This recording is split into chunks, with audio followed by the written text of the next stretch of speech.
الله الرحمن الرحيم. أعزائي المواطنين والمواطنات الكرام، ألتقيكم اليوم بهذا الخطاب الاستثنائي في هذه المرحلة المفصلية، وأعلن لكم على الهواء مباشرة وأنا أتلو هذا الخطاب عن بدء خطط الطوارئ العاجلة لتنفيذ الإصلاحات، وقد ابتدأت من هذه اللحظة. أمرنا بنزول المعدات والآليات إلى جميع طرقات البلاد لإعادة تأهيل الطرق الرئيسية والفرعية بجميع محافظات ومناطق البلاد. تم تسليم عدد كبير من الأراضي الشاسعة إلى الشركات العالمية لإنشاء المدن الإسكانية المتفق عليها، بما يشمل 200 ألف وحدة تساهم بإنهاء معاناة الأسرة الكويتية، ويتم تسليمها خلال 6 أشهر من الآن.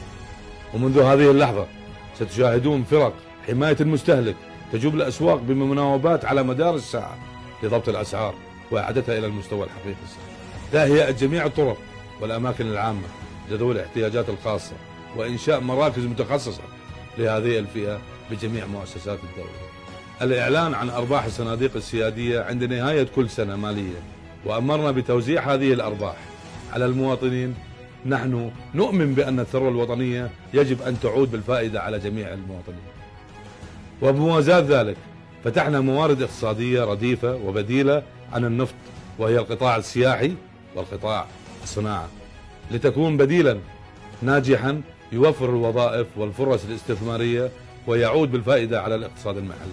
المواطنة لها الحق في السكن وتوظيف أبنائها، وبذلك من هذه اللحظة تستطيع المواطنة المتزوجة من جنسية أخرى أن تستلم مفاتيح بيتها من الدولة، وذلك ضمن المدن الإسكانية الجديدة.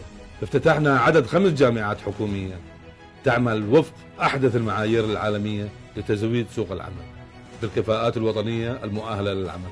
إتاحة العمل عن بعد لجميع الوظائف بما لا يخل بالخدمة وبما يضمن تحقيق أفضل أداء، وذلك تخفيفا للازدحامات المرورية وتحقيقا لأهداف التنمية البشرية وفق أحدث النظم العالمية الحديثة. افتتاح 5 مستشفيات عالمية رائدة بتخصصات مختلفة تم تحديدها بناء على نتائج الدراسات السابقة. إعطاء كامل الصلاحيات للجهات الرقابية لمحاسبة الفاسدين بشكل مباشر وإجراءات سريعة، فلينعم أبناء وطننا الغالي بخيرات بلدهم وليفتخروا بما يتميزون به. فقد آن لهذا الوطن أن ينهض من جديد بتوفيق من الله، ثم بحكمة قادته وسواعد أبنائه. دمتم بكل خير. الكويت تستحق مثل هذه الإصلاحات وأكثر. فكرك يغير واقع، وهذا ما سنسعى إليه بإذن الله.